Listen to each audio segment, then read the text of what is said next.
Di sisi lain, polisi yang tengah berjalan di luar ruangan Saras itu mengeluarkan amplop berwarna coklat yang diberikan oleh pemuda dengan pakaian serba hitam yang saat ini sedang berada di kamar Saras. Polisi itu mengeluarkan sejumlah uang yang ada di dalam amplop berwarna coklat itu. Matanya berbinar tiap melihat lembaran uang berwarna merah muda itu. Cek, lumayan juga sogokan lelaki itu. Sepertinya buronan kali ini benar-benar berbahaya sampai memutuskan 3 polisi untuk berjaga. Untung kedua temanku yang lain itu sedang ke kantin, jadi hanya aku yang sedang berjaga saja, ujarnya sambil bersiul dan kembali memasukkan uang dengan jumlah yang lumayan banyak itu ke dalam dompet miliknya. Di dalam ruangan Saras, terlihat terkejut saat melihat Kaizo pacarnya, atau mungkin sekarang dia sebut sebagai mantan pacarnya. Kini berada di hadapannya dengan tersenyum menyeringai setelah beberapa hari yang lalu dia hubungi tidak pernah tersambung teleponnya, bak hilang begitu saja ditelan bumi. "Kak, kamu. Ngapain kamu ada di sini? Gimana kamu bisa masuk ke dalam? Banyak polisi di luar." Saras berkata dengan nada yang cukup keras, membuat Kaizo menyesal telah melepaskan tangannya dari mulut gadis itu sebelumnya. Kaizo berdecak kemudian mendudukkan dirinya di kursi samping tempat tidur pasien.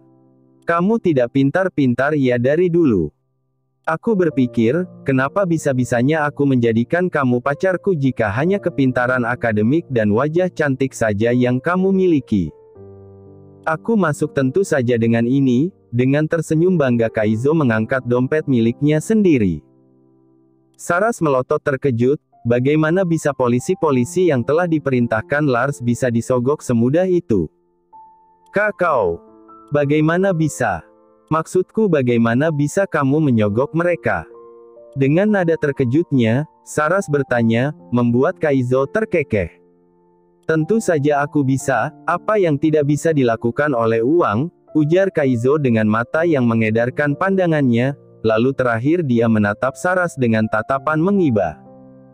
"Cekak, aku suruh kamu untuk merebut Lars dari adik kamu saja, kamu tidak becus. Bahkan membayari hutangku yang 1,5 miliar itu saja kamu tidak bisa. Sebenarnya apa yang kamu bisa, Saras?" Kaizo menatap tajam pada Saras setelah mengatakan hal terakhir itu. "Maksud kamu apa, Kaizo? Kenapa kamu berbicara seperti itu padaku? Ini semua terjadi juga karena kamu. Kamu yang sudah membuatku menjadi seperti ini." Saras mengelak tidak terima karena memang dari awalnya terjadi karena Kaizo yang meminta dia untuk kembali ke rumah dan mengacaukan pernikahan adiknya. Tapi seharusnya rencana Saras berjalan lancar jika saja Lars memang sungguhan lelaki idiot dan bukannya orang yang berpura-pura. "Kau itu tidak berguna," ujar Kaizo dengan penuh penekanan di setiap kata-katanya sambil menatap tajam ke arah Saras. Saras menunduk, kesal dan sedih menjadi sakit saat mendengar ucapan seperti itu dari orang yang dia sayangi. Namun untuk sekarang, Kaizo adalah satu-satunya harapan dia untuk bisa kabur dari polisi itu dan agar Kaizo mau membantunya. Saras tidak boleh menyangkal kata-kata pria itu. "Kamu benar, aku memang tidak berguna, Kai. Jadi kamu datang ke sini karena mau membawa aku kabur, bukan?" Sontak pertanyaan dengan nada percaya diri itu membuat Kaizo tertawa. Matanya kemudian menyipit menatap Saras. "Membawa kamu kabur?" Pertanyaan dengan nada meremehkan itu terdengar helas di telinga Saras keluar dari mulut kekasihnya. Dia tidak ingin berpikir negatif jika seandainya Kaizo berbicara seperti itu karena tidak mau membebaskannya. Dia masih percaya jika lelaki itu mau membantunya kabur. "Iya, kamu mau kan membantuku untuk kabur, Kaizo?" Lelaki itu justru malah menggeleng tegas lalu menjawab ucapan Saras, "Tidak, untuk apa aku membantu kamu kabur? Kamu sudah tidak berguna untukku, Saras. Dan lagi pula, tujuanku datang ke sini bukanlah untuk membantu kamu bebas dari hukuman. Aku datang ke sini untuk memberikan ini kepada kamu," ucap Kaizo seraya menyerahkan sebuah surat undangan. Saras menerimanya dan jantungnya serasa akan jatuh dari tempatnya ketika membaca nama di atas surat undangan pernikahan itu. Kaizo dan Lily. Maksudnya apa ini, Kai? Kamu akan menikah. Kamu mengkhianati aku. Dengan nada lirih dan serat akan kekecewaan, Saras bertanya pada lelaki itu. Namun Kaizo terlihat tidak peduli. Ya, ku harap kamu bisa datang dan mendapat izin dari penjara untuk menghadiri pernikahanku dengan Lily. Atau mungkin kamu mencoba kabur untuk datang ke pernikahanku. Ya, itu pun jika kamu bisa, haha, Kaizo tertawa mengejek. Wajah Saras memerah menahan emosi, dan saat Kaizo keluar dari kamar rawatnya, gadis itu berteriak kencang. Bajingan penipu.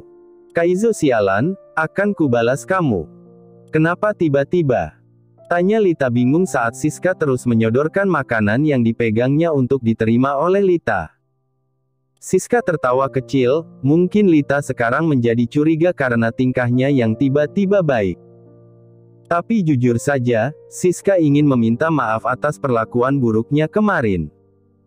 Karena berkat Lita, Alaska jadi sedikit mau menerima kehadirannya. Sebagai tanda terima kasih, Lita.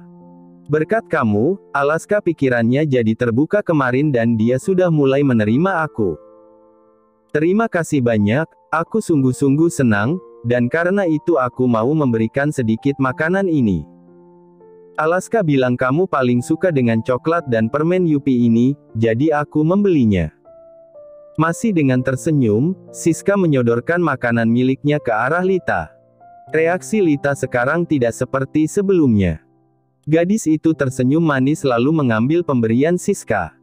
Terima kasih ya, tapi kamu tidak seharusnya repot-repot seperti ini.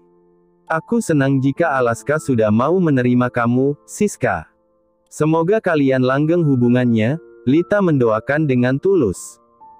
Dia benar-benar bahagia jika Alaska, temannya itu, sekarang sudah menemukan gadis yang cinta dan sayang pada Alaska dengan tulus karena Lita tidak akan bisa membalas perasaan Alaska. Hatinya sekarang sudah sepenuhnya menjadi milik Lars. Terima kasih sekali lagi, Lita. Dan kita bisa jadi teman juga tidak? Tanya Siska dengan nada ragu seraya matanya menatap Lita penuh permohonan. Tentu saja. Kita sekarang adalah teman. Kamu akan menjadi temanku dan juga temannya Gita. Kapan-kapan mintalah Alaska untuk mengajak kamu ke markas, kita bisa berkumpul bareng di sana, ujar Lita dengan tersenyum hangat. Kamu sangat baik, Lita. Pantas saja kamu mendapatkan dua lelaki sekaligus yang mencintai kamu. Dan Kak Lars sangat beruntung karena bisa mendapatkan kamu, ujar Siska dengan tulus. Loh, kamu kenal Kak Lars juga?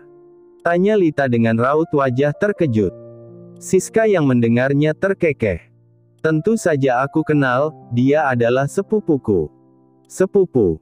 Bagaimana bisa? Ujar Lita terlihat sangat terkejut. Siska tertawa mendengar nada terkejut Lita yang terdengar lucu. Tentu saja bisa, kenapa pula tidak bisa? Kami sepupuan dari pihak ayah. Ayahku adalah adiknya Paman Mateo, ayah mertua kamu. Tapi kenapa aku tidak melihat kalian sama sekali saat pernikahan? Siska menggelengkan kepalanya. Kamu hanya tidak melihatku, Lita. Ayah dan ibuku datang ke pernikahan kalian. Aku tidak datang karena saat itu aku sedang berada di Aussie, menyelesaikan studiku, ujar Siska membuat Lita menatapnya kagum. Wah, keren. Kamu kuliah sampai ke luar negeri, padahal di dalam negeri pun masih ada universitas yang bagus ya. Siska tertawa kecil mendengar itu. Benar memang, tapi ya kamu tahulah anak muda zaman sekarang selalu ingin mencoba hal baru. Dan aku pulang karena mama memberitahukan jika aku akan dijodohkan dengan seseorang. Dan orang itu Alaska. Tebak Lita dan mendapat anggukan dari Siska yang sekarang mendudukkan dirinya di kursi berhadapan dengan Lita. Benar, dan awalnya aku akan menolak. Aku tidak suka dengan perjodohan-perjodohan kuno. Ini sudah abad 21, memangnya masih zaman perjodohan. Tapi aku tidak jadi menolak perjodohan ini setelah tahu bagaimana Alaska dan siapa dia. Seketika itu juga aku jatuh cinta padanya saat tahu dia itu adalah ketua geng motor, aneh kan? Siska terkekeh setelahnya. Lita mengangguk, tapi kemudian dia menggeleng. Tidak kok, tidak aneh. Kamu mungkin tipe wanita yang suka lelaki bad boy yang bisa mengendarai motor besar seperti Alaska, benar kan? Sebenarnya aku pun tidak heran kalau banyak wanita yang suka pada Alaska. Kamu saja baru pertama kali lihat langsung suka, kan? Tapi yang aku tidak habis pikir adalah hubungan kamu dengan Kak Lars. Sepupuan. Rasanya tidak pernah terpikirkan olehku jika kalian berdua sepupuan, apalagi mengingat jika kamu mengajakku tanding motor hanya untuk mendapatkan Alaska. Padahal kamu tahu kan jika aku sudah menikah dengan sepupu kamu, Siska. Mendapat pertanyaan seperti itu, Siska menunduk malu. Ah, soal itu. Maafkan aku hanya ingin mengetes kamu juga sejujurnya. Aku melihat Alaska sangat menyukai kamu dan aku berpikir kamu pun punya perasaan yang sama pada Alaska, tapi karena kamu dijodohkan dengan Kak Lars, makanya kamu tidak bisa membalas perasaannya. Dan maaf sekali lagi, aku berpikir awalnya kamu menikah dengan Kak Lars karena kamu hanya menginginkan hartanya saja. Apalagi kamu saat Utantang kemarin langsung menerimanya begitu saja. Aku benar-benar marah dan berpikir jika kamu mau menikah dengan sepupuku hanya karena uang, dan sebenarnya kamu menyukai Alaska. Tapi ternyata dugaanku salah, kamu mengalah dalam balapan itu dan memberikan kemenangan padaku. Hanya dengan itu aku tahu kamu tidak mencintai Alaska dan mencintai kakak sepupuku dengan tulus, ujar Siska seraya tersenyum tulus. Ya ampun, ternyata aku juga diuji oleh adik iparnya. Lita tersenyum menggoda. Benar sih, tapi aku melakukan ini juga karena tidak ingin sesuatu seperti kejadian sebelumnya terulang lagi. Kau tahu, Lita, dulu kakak sepupuku itu punya seorang kekasih. Dia sangat mencintai kekasihnya, tapi ternyata kekasihnya itu memacari Kak Lars hanya karena Kak Lars kaya raya dan kebetulan anak pemilik perusahaan si gadis itu bekerja. Beruntung Kak Lars tahu kebusukan gadis itu saat dia terlihat jalan bersama dengan teman kerja Kak Lars juga. Saat itu Kak Lars sangat hancur. Dulu dia juga berpura-pura menjadi idiot setelah mengalami kecelakaan hanya untuk membuktikan gadis itu tulus padanya, namun Kak Lars malah mendapatkan sebuah fakta kebusukan gadis itu. Lita terdiam menyimak cerita dari Siska yang terlihat emosi saat mengatakannya. Wanita itu. Apakah dia akan kembali pada Kak Lars jika tahu Kak Lars ternyata hanya berpura-pura idiot? Lita bertanya dengan raut wajah yang sulit dijelaskan. Di satu sisi, dia cemas, namun di sisi lain, dia akan berusaha mempercayai suaminya itu.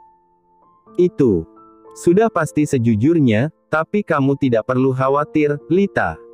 Kak Lars tidak akan kembali pada gadis itu. Dia sudah memiliki kamu yang lebih cantik, bahkan lebih mempesona daripada gadis itu. Percaya padaku, jika kakak sepupuku itu tidak akan berselingkuh dengan masa lalunya dari kamu, ujar Siska meyakinkan dan Lita menghela napas berat. Dia sudah tahu jika Roseanne, mantan dari suaminya yang bekerja sebagai model, itu telah kembali ke Indonesia. Dan selama beberapa hari itu pula lah yang dikhawatirkan Lita selain masalah keluarganya dengan Saras. Dia takut jika Lars akan meninggalkannya dan kembali pada gadis masa lalu. Siska yang sepertinya paham dengan apa yang dipikirkan oleh Lita itu lantas menepuk pundak gadis di depannya dan memberikan sebuah senyuman. Tenang saja, Lita. Aku akan mendukungmu. Kamu lawan saja wanita tidak tahu malu itu. Kalau perlu, aku akan membantu menjambak rambutnya jika dia sungguh kembali untuk merusak rumah tangga kakak sepupuku. Aku tahu kamu bisa tauran dari Alaska dan aku yakin kamu yang akan menang, baik itu menang melawan Roseanne ataupun memenangkan hati kakak sepupuku, ujarnya, membuat senyum Lita pun ikut terbit karena mendengar perkataan itu. Terima kasih, Siska. Ya, kamu benar, aku tidak boleh hanya diam saja. Biarkan si kembang itu datang dan menghadapiku. Aku tidak akan takut lagi. Akan kulawan dia dan kuperlihatkan dia berhadapan dengan siapa jika berani merebut milikku, ujarnya. Lars menatap dengan senyum manis di wajahnya pada sebuah kotak perhiasan dengan warna biru navy itu. Sebuah liontin indah dengan bandung berbentuk hati yang di tengahnya terdapat permata biru safir yang sangat indah. Liontin itu Lars pesan pada seseorang khusus untuk istri cantiknya.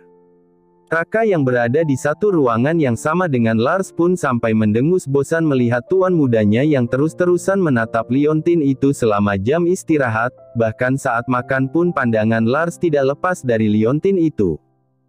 Berhentilah menatapnya, tuan. Liontin itu tidak akan hilang jika Anda tidak memperhatikannya pun, ujar Raka dengan nada malas. Tidak bisa, Raka. Lihat, ini sangat cantik. Aku benar-benar puas dengan hasilnya. Jika Lita yang memakai, pasti akan. Tring-tring. Bunyi telepon kantor itu berdering membuat Lars menghentikan kalimatnya. Dia mengangkat telepon itu kemudian dengan wajah datarnya, namun wajah itu tidak lama berubah menjadi sumringah setelah menutup panggilan teleponnya. Ada apa? Kenapa Anda terlihat senang, Tuan? Tanya Raka penasaran. Lita datang ke kantor. Ya Tuhan, aku tidak pernah membayangkan akan ada saat di mana istriku menyusul ke kantor dengan membawakanku makan siang, dengan cengiran bodoh Lars berkata, membuat Raka mengumpat dalam hati. Makan siang apanya? Ini masih jam kerja, bahkan sudah menuju sore, cibir lelaki itu, namun untungnya tidak didengar oleh Lars karena bosnya itu sudah turun ke lantai bawah menjemput Lita. Kasihan sekali Raka, akan menjadi nyamuk sebentar lagi. Kak Lars. Lita berseru memanggil dan langsung memeluk Lars saat prianya sudah ada di depan mata. Otomatis pemandangan itu menjadi pusat perhatian lantai dasar yang sedang ramai orang tersebut. Kenapa tidak menelepon dulu? Dan kenapa kamu tidak langsung naik saja ke ruanganku? Kamu tahu kan ruanganku? Tanya Lars seraya mengusap pucuk kepala gadisnya dengan lembut. Aku tahu, tapi... Lita menjeda kalimatnya, dia menatap tajam pada resepsionis yang terlihat menunduk ketakutan. Dia bilang harus membuat izin temu denganmu lebih dahulu dan malah mengira jika aku kurir makanan karena aku bilang membawakan makanan untukmu, Kak. Lapor Lita dan seketika itu juga atmosfer di sekitar menjadi tidak enak dengan tatapan mata tajam Lars yang tertuju pada si gadis resepsionis itu. Bentar, berani sekali kamu mengatakan jika istriku ini kurir makanan. Ujar Lars dengan nada dingin.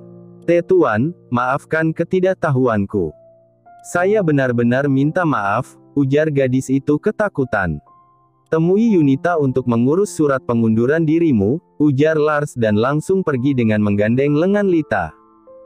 Lita menoleh ke belakang untuk memberikan tatapan mengejek pada resepsionis tadi, rasakan itu.